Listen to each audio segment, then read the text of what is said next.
आज सुबह सुबह सामायिक करते ही जैसे उठा तो हमारे संघस्थ ब्रह्मचारी भैया राजेंद्र जी ने बताया कि आज गुरुवर विद्यासागर जी महाराज की संलेखना हो गई है। उसको सुनकर के दुख तो होता है सभी को, थोड़ा नहीं बहुत होता है, क्योंकि जो चीज एक बार खो दी जाती है वो पुनः इस संसार में लौट के नहीं आती है। एक विद्या युग पूरा बीत गया है जो 21वीं सदी में अस्त हुआ है और 20वीं सदी में जिसका उदय हुआ था।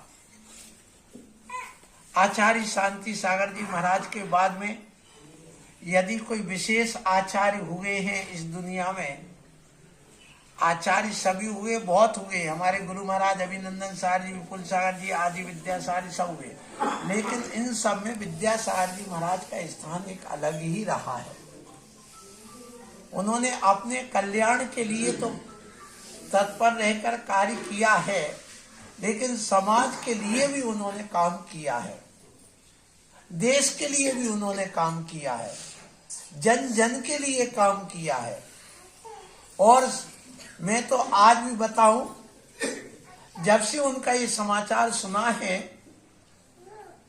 तब से मेरे अंदर उनकी वाणी वैसे गूंज रही है जैसे भगवान की दिव्य ध्वनि हो।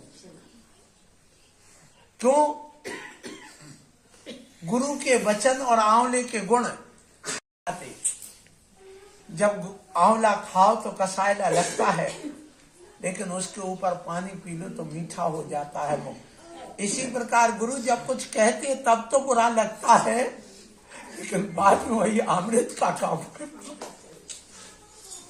सो मैं आप लोगों से यही कहूंगा कि वो वचन जो गुरु ने दिए हैं,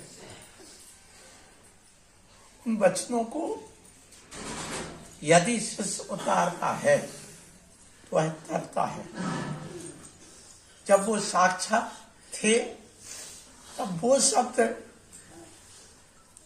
अलग थे, और आज जब स्मरण करता हूं तो वो शब्द अलग महसूस होते हैं। उनकी वाणी, उनके शब्द एक अलग ही रहे हैं। उनकी सोच को कोई पा नहीं पाया, उनकी साधना को कोई प्राप्त नहीं कर पाया और न कर सकेगा आज के युग में। तो जिस संत ने 50 वर्ष तक नमक ना खाया हो, मीठा ना खाया हो, जिसने फल सब्जी ना खाई हो, वह कैसे रहा होगा? आप लोग विचार करिए थोड़ा। अंत तक डॉक्टर से कह दिया उन्होंने, नहीं, आप बस इतना भर छू सकते हो, उसके अंदर की बात यहां पर नहीं होगी। अब विचार करिए, जिनके पेट में इतनी तकलीफ है, रात भर सो नहीं पाते, ये मुझे डॉक्टर मिस्त्रेश ने बताया,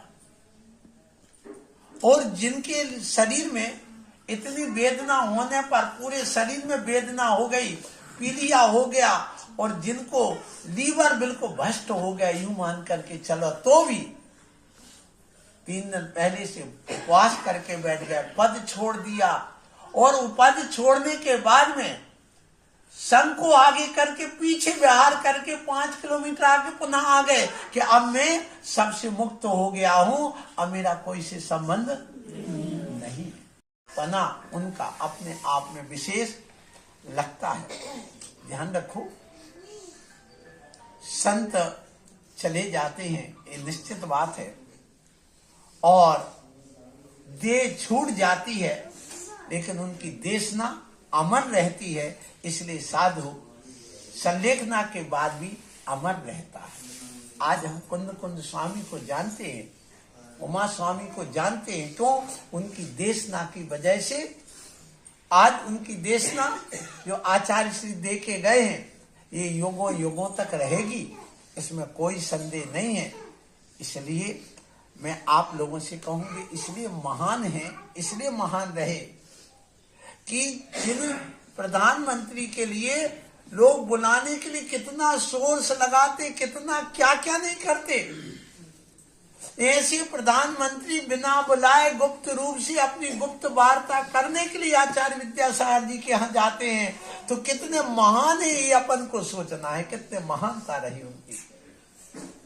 बस यही मैं कहूंगा आज इस समय कि भगवान आपकी जो दिव्य ध्वनि है हमारे लिए भगवान है, आपके वचन दिव्य ध्वनि है, मेरे जीवन में आए। और अंत में आज मैं यही कहूंगा, हे गुरुवर, कि जैसी आपके वो वचन मेरे अंदर दिव्य ध्वनि के रूप में गूंज रहे हैं, आने वाले समय में भगवान आप तीर्थंकर बनना, हम सब लोग सभाओं में बैठ करके पर आपकी दिव्य ध्वनि सुने। बस यही हमारी भावना है। आपके आज इस संलेखना दिवस पर मुझे खुशी भी है और दुख भी है, इसलिए कि खुशी इस बात की कि गुरुवर आपने मुझे कीचड़ से निकाला, और दुख इस बात का है कि आप छोड़ के चले गए, लेकिन आपके वचन मेरे जीवन में काम आते रहे। इसी भावना से नमोस्तु नमोस्तु।